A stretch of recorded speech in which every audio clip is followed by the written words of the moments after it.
할렐루야. 5월 달도 아닌데 무슨 어버이의 마음이냐 이렇게 생각할 수 있는데, 오늘 설교가 참 저는 개인적으로 또 이 시대에 우리 한국교회의 영광교회 성도들에게 매우 중요하다, 필요하다 해서 준비한 설교입니다. 어버이의 마음으로 신앙생활 하시기를 바랍니다. 우리는 예수님을 믿는 사람들이잖아요. 그러니까 당연히 어느 누구보다도 예수님을 닮아야 하고 예수님의 마음을 품어야 할 것입니다. 그러면 예수님의 마음은 어떤 마음일까? 겸손하게 자기 자신을 낮추고 섬기는 그런 종의 마음이죠. 빌립보서 2장 5절 이하에서 말씀합니다. 너희 안에 이 마음을 품으라. 곧 그리스도 예수의 마음이니 그는 근본 하나님의 본체시나 하나님과 동등됨을 취할 것으로 여기지 아니하시고 오히려 자기를 비워 종의 형체를 가지사 사람들과 같이 되셨고 사람의 모양으로 나타나사 자기를 낮추시고 죽기까지 복종하셨으니 그 십자가에 죽으심이라. 예수님은 하나님의 아들이시죠. 하나님의 본체십니다. 하나님이시라는 말이잖아요. 그런데 그런 하나님께서 자기를 낮추시고 사람이 되셨고요. 그리고 종처럼 복종을 하셨어요. 그러니까 우리가 예수님을 닮으려면 예수님의 마음을 품어야 되는데 예수님처럼 종의 마음을 품어야 한다는 거예요. 종의 마음. 따라합시다. 종의 마음. 또 예수님은 하나님의 뜻대로 세상을 구원하기 위해서 기꺼이 십자가에 죽기까지 복종하셨잖아요. 그래서 우리도 예수님을 닮으려면 목숨을 바쳐서 하나님을 섬겨야 하고 이웃의 구원을 위해서 희생하고 헌신을 해야 될 것입니다. 이것이 종의 마음이죠. 그런가 하면 우리는 또 하나님 아버지의 자녀들입니다. 그러니까 우리는 자녀들이니까 당연히 아버지가 되시는 하나님을 닮아야 되고 하나님의 마음을 품어야 돼요. 그러면 하나님의 마음은 어떤 마음이겠어요? 우리가 하나님을 가장 많이 어떻게 부르고 있습니까? 아버지라고 부르잖아요. 그러니까 하나님의 마음은 어떤 마음이냐면 아버지의 마음이에요. 어버이 마음이다 그 말이에요. 그렇습니다. 참된 성도가 품어야 되는 마음은 어떤 마음이냐? 두 가지죠. 종의 마음이고 하나는 아버지, 어버이의 마음입니다. 그러면 종의 마음과 어버이의 마음은 다를까? 다르지 않습니다. 실제로는 같은 마음이죠. 예수님의 마음과 하나님의 마음이 같지 않습니까? 다시 말하면 예수님이 품으셨던 종의 마음과 하나님이 당연히 품고 계시는 아버지의 마음, 이 마음이 다른 것 같지만 같습니다. 제가 언젠가 오래전 이야기인데 첫 아들을 이제 얻은 지 얼마 되지 않는 한 가정에 신방을 간 적이 있었어요. 엄마가 이제 아기를 이제 목사님이 갔으니까 안고 나오잖아요. 그러자 아빠가 뭐라고 그러냐면 우리 집 대빵이 나오십니다 그러더라고요. 아, 대빵 맞구나. 아들이 대빵이면 아버지는 뭐예요 그러면? 쫄. 그러잖아요. 그죠? 종이 된 거죠. 그런데 이제 엄마가 아기를 안고 나오면서 이렇게 흔들고 나오면서 아기가 공중부양만 한다는 거야. 자꾸만 안아달라고 보채고, 그래서 팔이 떨어지게 아파도 계속 안아준다는 거지요. 그렇습니다. 아버지가 되고 어머니가 되는 순간 아이의 종이 되는 것입니다. 아버지고 어머니지만 종으로 아이를 섬기는 거죠. 그러니까 무슨 말이냐면 어버이의 마음은 종의 마음이다 그 말이에요. 어버이의 마음과 종의 마음이 틀리지 않다, 같다, 그런 뜻입니다. 어버이의 마음이 어떻게 종의 마음이 될 수가 있을까? 한마디로 사랑하기 때문에 그렇죠. 예. 사랑하기 때문에 내 아들 내 딸 잘해주려고 하다 보니 자녀를 섬기는 종이 되는 거예요. 자녀가 잘 될 수만 있다면 무슨 일도 다 할 수 있는 거예요.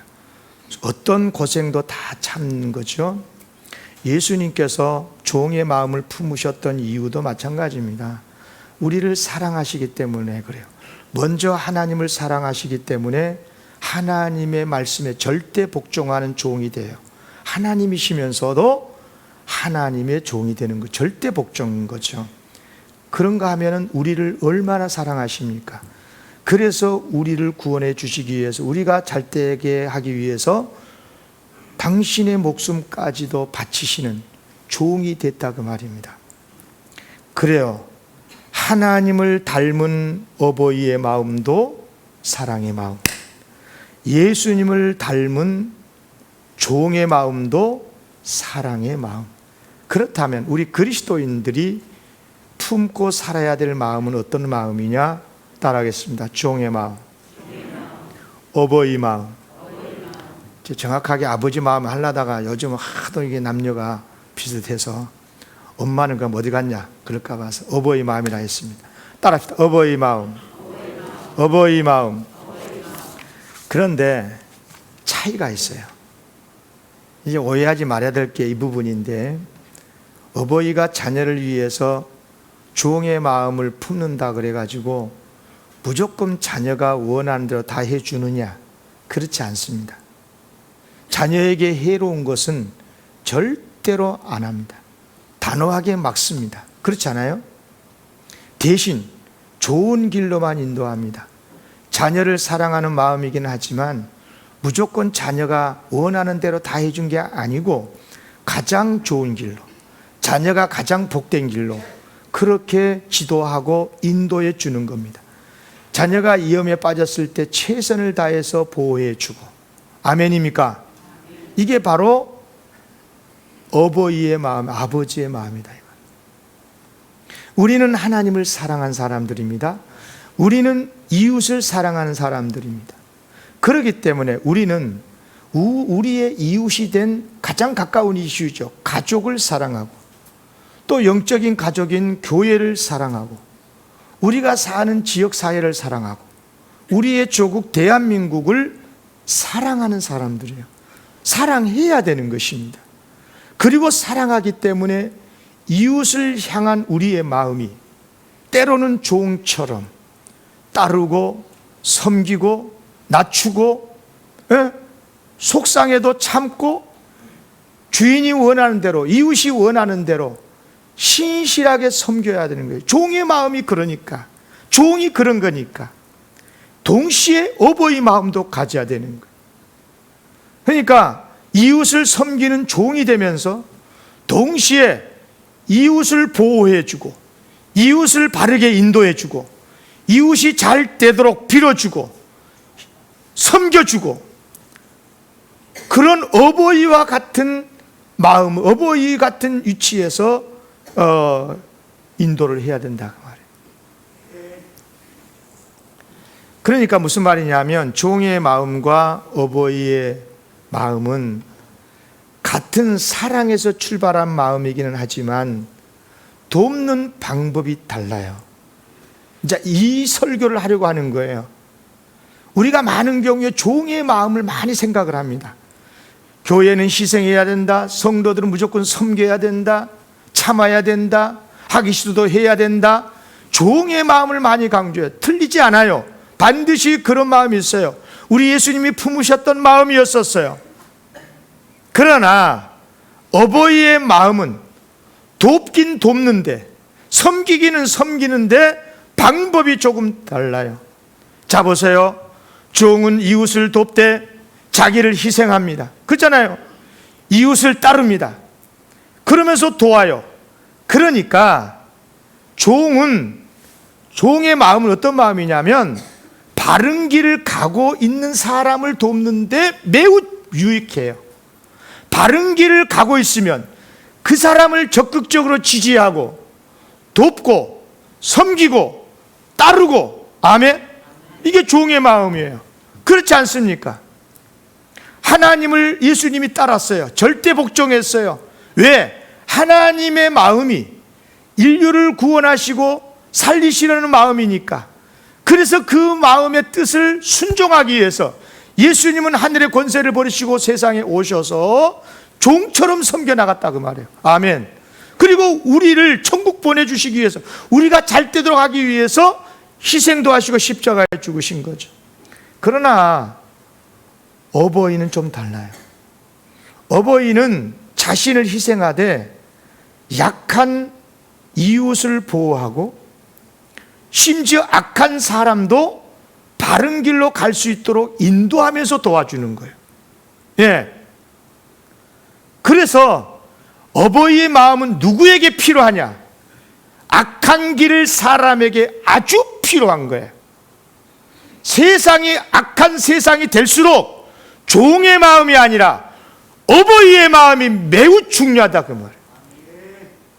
우리 그리스도인의 사명은 종으로서 섬겨야 될 사명도 있지만 어버이로서 약한 이웃을 바르게 세워주고 바른 길로 복된 길로 갈 수 있도록 섬기고 지도하고 모범을 보여야 될 사명이 있다 그 말입니다. 아멘. 따라하겠습니다. 어버이 마음으로 섬기자. 오늘은 이런 설교를 하려고 하는 거예요. 여러분, 지금 우리가 살고 있는 세상을 어떻게 생각하고 있습니까? 바른 길로 가고 있다고 생각하십니까? 오히려 지독하게 타락하고 악한 길로 가고 있다고 생각이 들지 않습니까? 물질 문명은 발달했는데 인성과 윤리는 얼마나 타락합니까? 도대체 이게 왜 이리 잔인한 범죄가 많고, 아니 이제 헤어지자고 하는데 안 헤어지겠다고 맨날 찾아가가지고 안 들어주니까 죽이고, 내 마음에 안 든다고 또 그러니까 또 어떤 사람은 자살하고, 이게 왜 이렇게 잔인한 범죄가 많고 자살률이 높습니까? 한마디로 말하면 자기 마음대로 되지 않으니까, 자기 마음대로 안 되니까, 그러니까 스스로 자기 자신은 불행하다고 생각하고 자살을 하거나, 네가 내 말을 안 들어? 그런다 그러면서 죽이고. 여러분, 그러므로 이런 악한 세상에서 우리가 진정 이웃을 사랑한다면, 이 세상을 사랑한다면, 이 세상을 새롭게 해야 된다면 어떻게 되냐? 종의 마음만 품어서는 안 된다니까. 어버이의 마음을 품어야 돼. 부모의 마음을 품어야 돼.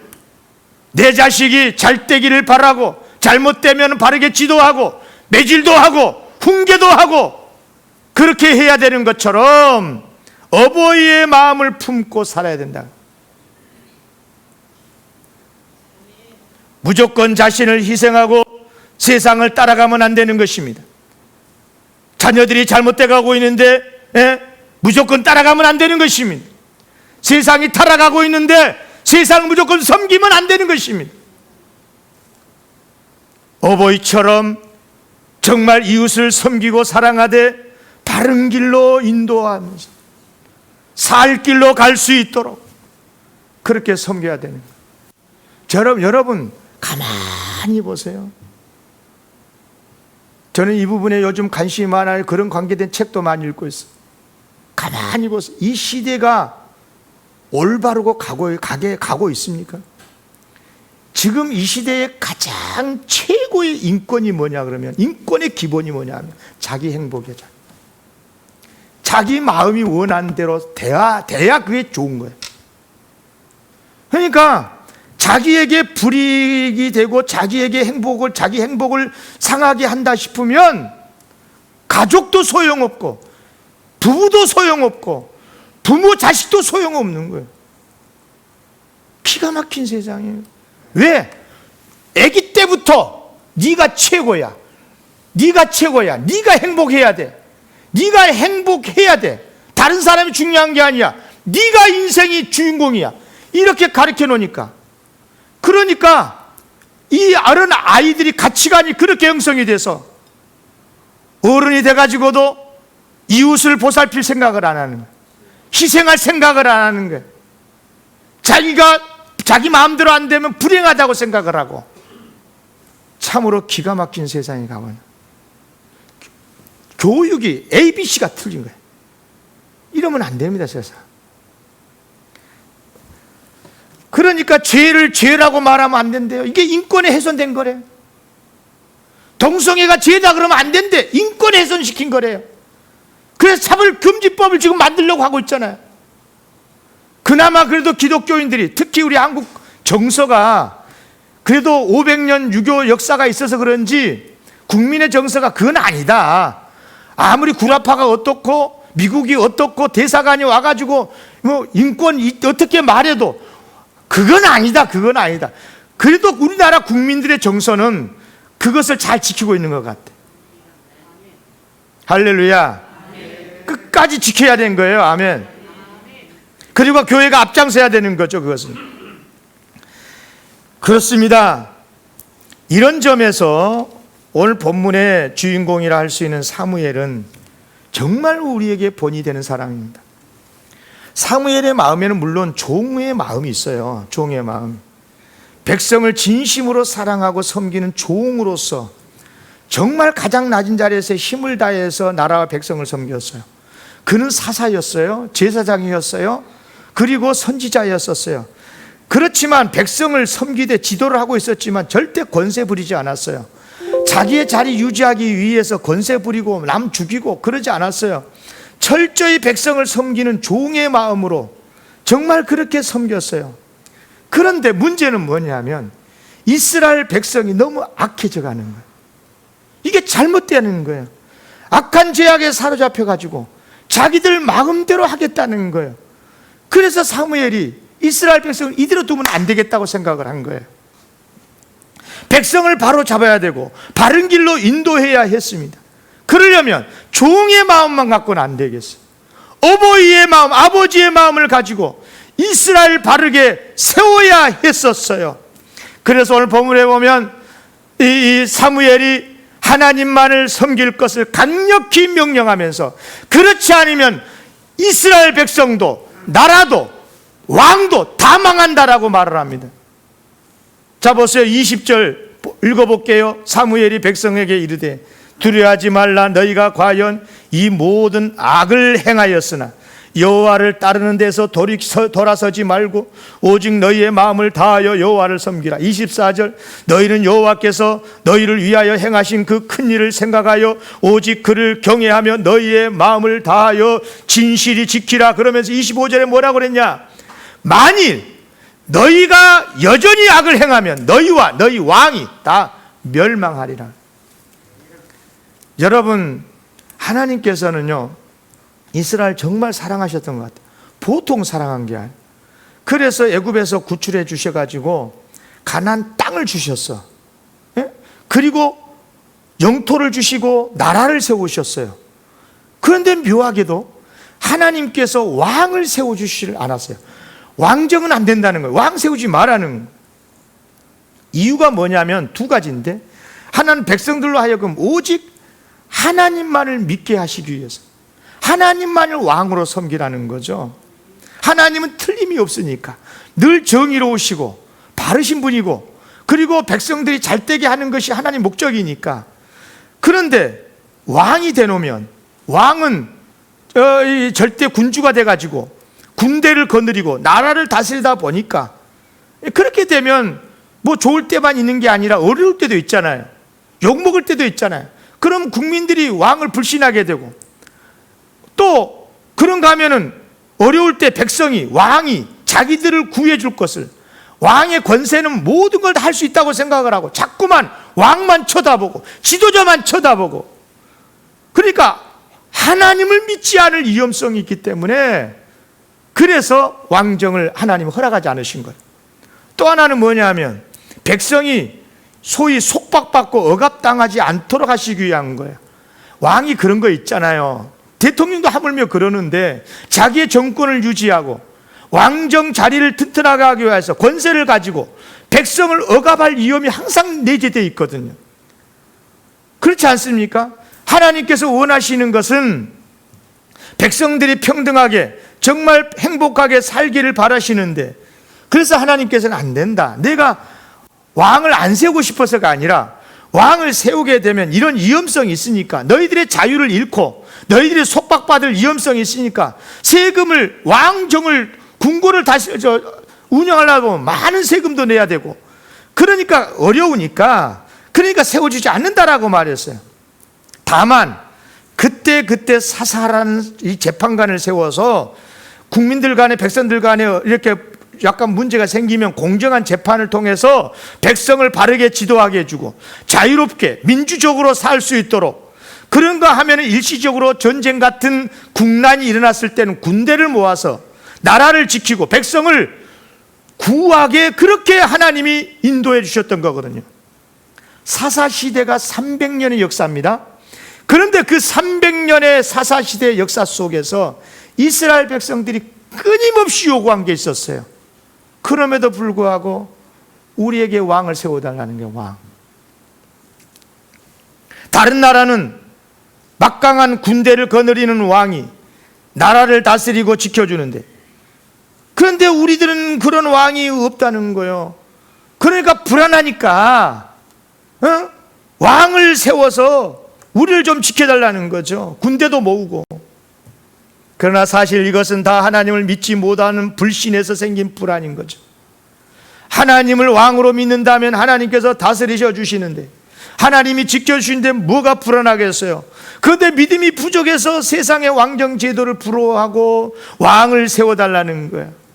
여러분, 교회가 자꾸만 세상을 부러워하면 쓰겠어요? 꼭 그런 식이요. 하나님을 경외하고 하나님을 왕으로 섬기는 이스라엘 백성이 이웃나라, 이방나라를 부러워한다 그 말이에요. 그런 독재해도 좋고 우리가 좋은데도 상관없으니까 강력한 왕정을 세워가지고 우리를 좀 안전하게 지켜주라. 끝내요, 이스라엘 백성이 사무엘을 찾아갑니다.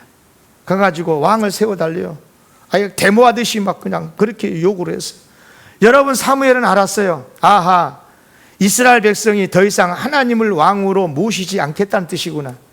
그래서 너무너무 괴로워서 사무엘이 하나님 앞에 기도를 했습니다. 그러니까 하나님께서는 얼마나 더 화가 나시겠어요. 그래, 사무엘아, 이스라엘이 워낙 악하구나. 그래, 왕을 세워줘. 그렇게 해서 사무엘이 최초의 이스라엘의 왕을 세웠으니 그 사람이 누구예요? 사울이었어요. 여러분, 이 시간에 사울의 이야기를 하려고 하는 거 아니니까 생략하겠습니다마는 사울이 얼마나 이스라엘 백성을 괴롭혔습니까? 그러나 사무엘은 이스라엘이 왕을 구한 이것이 얼마나 큰 잘못인가를 분명하게 알게 해줄 필요가 있었습니다. 그래서 오늘 본문 17절 18절에 뭐라고 그러냐? 오늘은 밀베는 때가 아니냐? 내가 여호와께 아뢰리니 여호와께서 우레와 비를 보내사 너희가 왕을 구한 일 곧 여호와의 목전에서 범한 죄악이 큼을 너희에게 밝히 알게 하시리라. 이에 사무엘이 여호와께 아뢰매 여호와께서 그날에 우레와 비를 보내시니 모든 백성이 여호와 사무엘을 크게 두려워하니라. 여러분 생각해 보세요. 밀을 베는 추수 때입니다. 그런데 우레가 치고 비가 쏟아진다. 여러분 어떻게 되겠어요? 아니, 추수를 해야 하는데 장마가 들어가고 비가 오고 내성치고 태풍이 불면 어떻게 되겠어요? 완전히 망친 거 아닙니까? 그날 그해 농사. 그러니까 이스라엘 백성들이 두려움에 사로잡혀 가지고 하나님, 사무엘에게 그래요. 아이고, 우리를 위해서 기도해 달라고. 그러니까 사무엘이 기도하지요. 19절입니다. 모든 백성이 사무엘에게 이르되 당신의 종들을 위하여 당신 하나님 여호와께 기도하여 우리가 죽지 않게 하소서. 우리가 우리의 모든 죄의 왕을 구하는 악을 더하였나이다. 그러자 사무엘이 유명한 말을 두 가지 합니다. 다 같이 이건 읽어야 돼요. 23절 24절 같이 읽겠습니다. 시작. 나는 너희를 위하여 기도하기를 쉬는 죄를 여호와 앞에 결단코 범하지 아니하고 선하고 의로운 길을 너희에게 가르칠 것인즉 너희는 여호와께서 너희를 위하여 행하신 그 큰 일을 생각하여 오직 그를 경외하며 너희의 마음을 다하여 진실이 섬기라. 아멘. 사무엘이 백성을 위해서 두 가지를 하겠대요. 두 가지를. 하나는 뭐냐? 기도하겠다. 또 하나는 뭐냐? 너희들에게 선하고 바른 길을 가르치겠다. 똑똑하게 가르치겠다. 여러분, 당시 사무엘은 말씀드렸다시피 제사장, 선지자, 사사였어요. 이른바 요즘으로 말하면 당시 그때는 이스라엘은 왕정시대가 아니니까 제사장이요 선지자요 사사란단 말은 무슨 말이냐, 정치, 경제, 종교, 사회 모든 분야의 지도자란 뜻이에요. 그러면 이스라엘 백성은 무엇이겠어요? 곧 나라이고 영적으로 곧 교회가 되겠지요. 그러니까 사무엘은 세속적으로 보면 나라의 지도자이면서 영적으로 보면 교회의 모든 분야의 지도자가 된 거죠. 그래서 오늘 본문 말씀은 뭐냐면 교회와 또 세상의 모든 분야의 지도자가 감당해야 될 사명이 무엇인가, 지도자가 무엇을 감당해야 되는가, 무엇을 이행해야 되는가를 가르쳐주고 있는 거예요. 한마디로 말하면 아버지, 어버이의 심정으로 교회를 섬기고 세상을 섬겨야 된다는, 목사가, 대통령이, 지도자가 종의 마음만 품고 있으면 안 된다는, 아버지의 마음을 가지고 섬겨야 된다는 거예요. 그러면 구체적으로 뭐냐? 두 가지 말했잖아요. 첫째, 기도.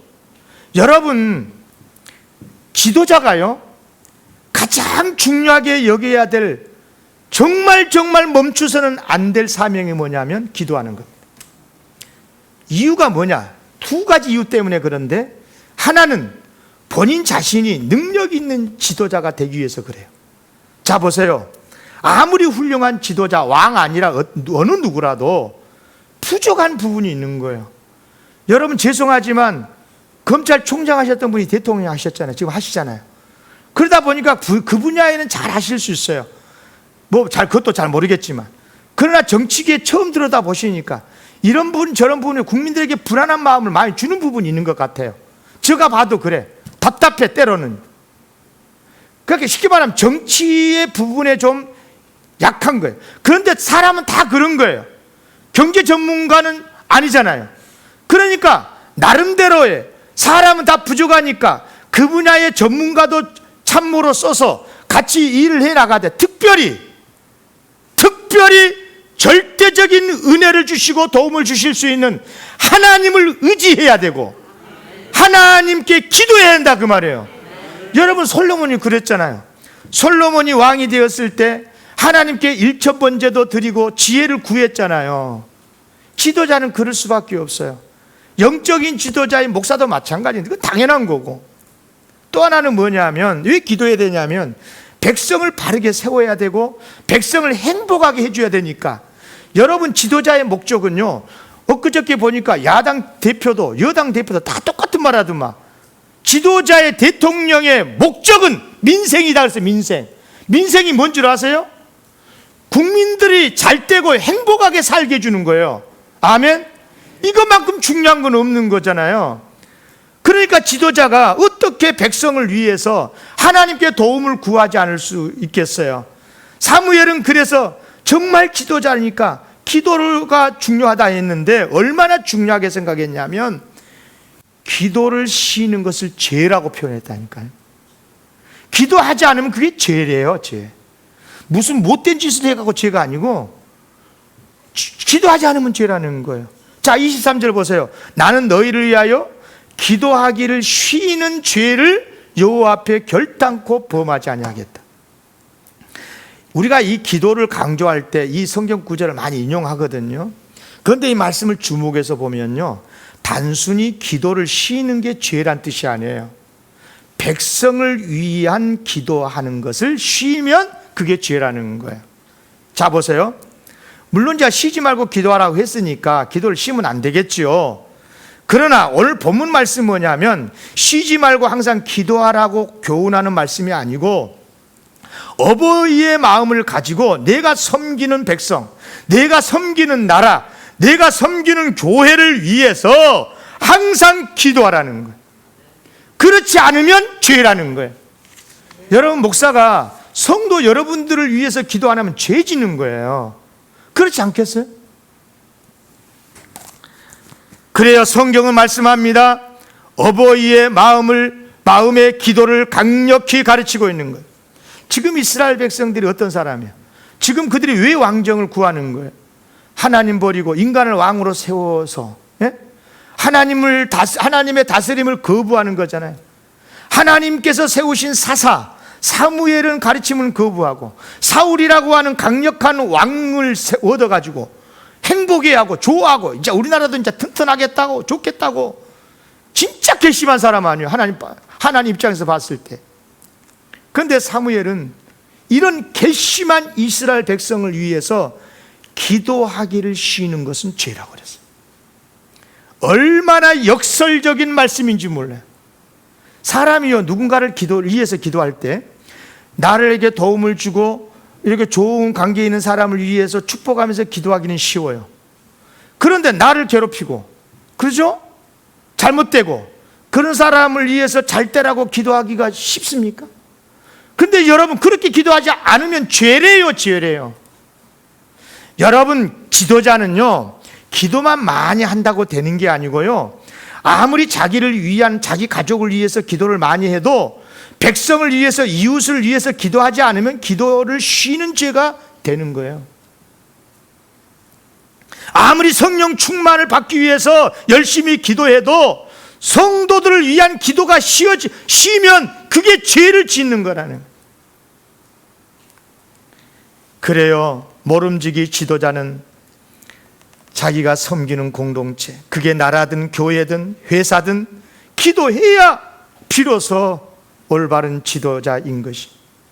교회 지도자는 교우들을 위해서, 나라의 지도자는 나라와 백성을 위해서 기도하는 것. 특별히 그 중에서도 악한 사람을 위해서 더 기도해야 돼. 예를 들어서 오경남 목사가 섬기는 교회 교우들을 위해서 아무리 많이 기도해도 교회에서 속썩히는 그 교우를 위해서 기도하지 않으면 기도를 쉬는 죄가 되는 거예요. 그 뜻이에요, 오늘 본문 말씀이요. 그러면 이런 말씀을 들을 때, 아이고 나는 평신도니까 상관이 없습니까? 목사나 장로가 아니고, 정치지도자도 아니고, 경제 사회 지도자도 아니고, 일반 국민이니까 상관이 없고 맨날 지도자를 향해서 손가락질하고 잘했네 못했네 정죄하고 비판하면 되는 것입니까? 아니요. 그렇다면 성도를 잘 몰라요. 성도의 본질을 몰라서 그런 거예요. 성도가 뭐예요? 예수님이 정확하게 말씀하셨어요. 세상의 빛이니라. 아멘. 빛이 뭐예요? 어두운 세상을 밝히는 거잖아요. 그러니까 어두운 세상에서 가장 중요한 사람은 어두운 세상을 밝혀주는 거잖아요. 그러니까 어두운 세상에서 가장 훌륭한 지도자는 어떤 사람이냐? 어둠을 밝혀주는 지도자가 돼야 되는 거예요. 그러므로 모든 성도는 모름지기 어두운 세상의 영적 지도자인 줄로 믿습니다. 세상을 구원으로 인도하고 밝게 바른 길로 축복으로 인도해 줘야 될 빛이다, 그 말입니다. 그러므로 성도들은 반드시 목사를 포함해서 우리 모두가 다 무슨 마음을 품어야 되냐? 어버이 마음을 품어야 돼요. 어버이 마음을 품어야 되는 거예요. 아버지 어머니 마음으로 세상과 교회를 위해서 간절히 기도해야 돼요. 결코 기도하기를 쉬는 죄를 범하면 안 되는 거예요. 하나님은 우리의 마음을 보신다잖아요. 진심을 다해서 교회와 세상을 사랑하는 마음으로 기도해야 되는 거예요. 교회와 나라를 위해서 기도하지 않으면 죄가 된다니까. 죄 안 지으려고 기도하는 것은 어버이 마음이 아니요.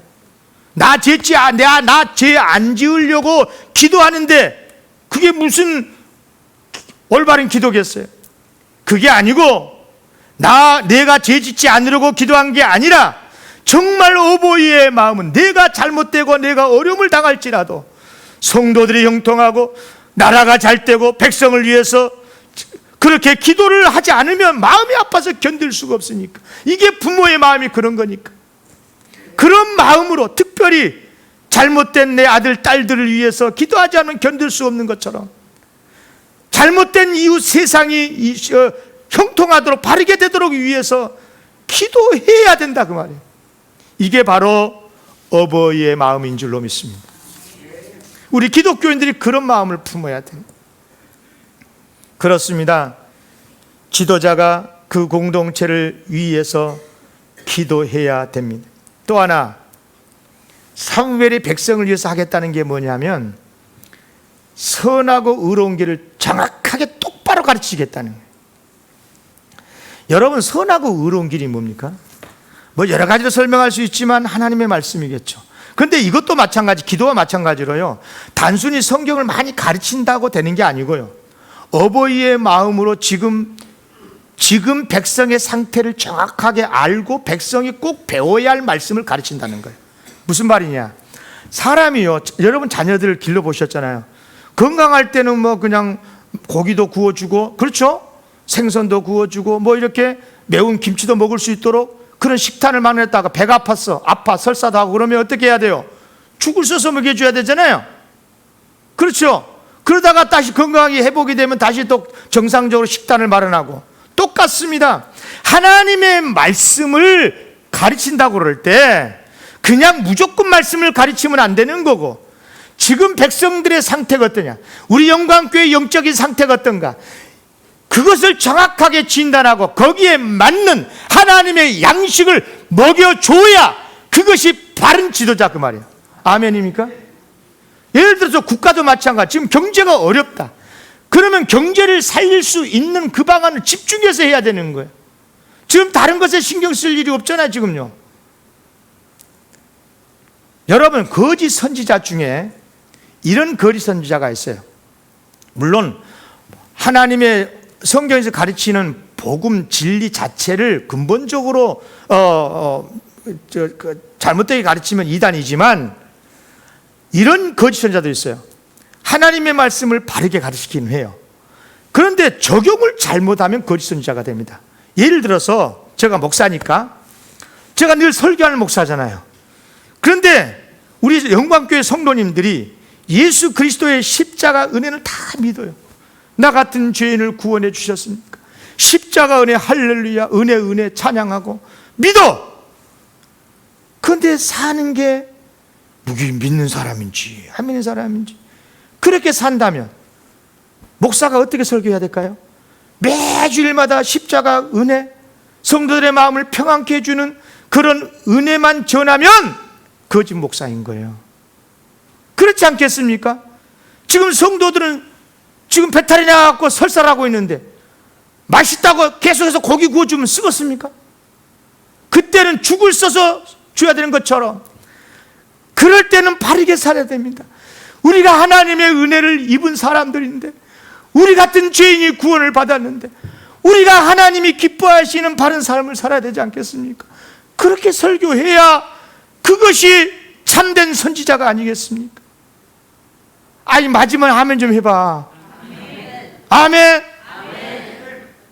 내가 보니까 은혜는 받기는 한 것 같은데. 아멘입니까? 아이, 지난 주일도 설교 안 하고 수요일도 안 하고 지금 뭐처럼 하니까 좀 은혜 좀 받으시오.